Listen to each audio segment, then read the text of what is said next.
this strange thing happened to me. So I guess 3.5 years ago, 4 years ago, I live in Chichester, and we have so when our kids were 5 and 6, we pulled them out of school, gave up our jobs, rented out our house, bought a camper van, went travelling around Europe. That's very cool. That's very cool, isn't it? Yeah. I say that because it's cool, and then it ups my cool, status, because I'm not particularly cool.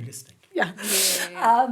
And that camper van, even though our kids are now 22 and 24 and they were 5 and 6 at the time, is still outside our house, and literally probably from our front door to the window just behind you. Yeah. So a few meters. And for 2 weeks, somebody homeless was living in our van, and we didn't notice.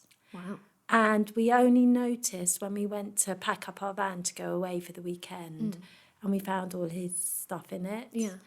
And so we took his stuff out and left it on the side and went camping. And all weekend, I was just haunted by this image of someone turning the corner and their temporary home being gone. Yeah.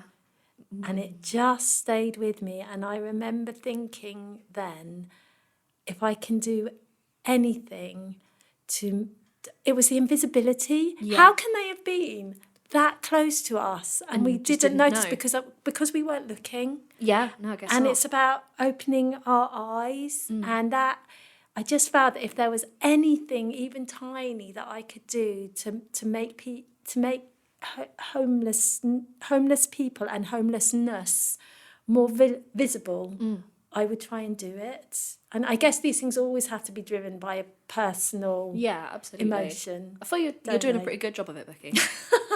Yeah. So I wanted that, but that idea of invisibility comes up a lot when you talk about homelessness with people. And we went to a big smart dinner for this project, which had lots of vice chancellors there in the British Academy.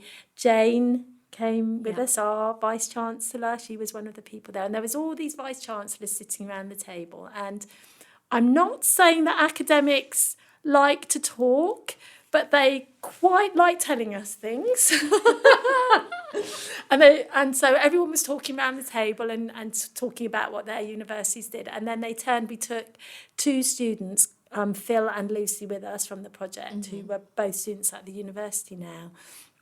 And everyone turned to them and said, so, what are your views on it? What has it done for you? And Lucy said to this group of people who had all been talking a lot, well, I was invisible, and it made me visible.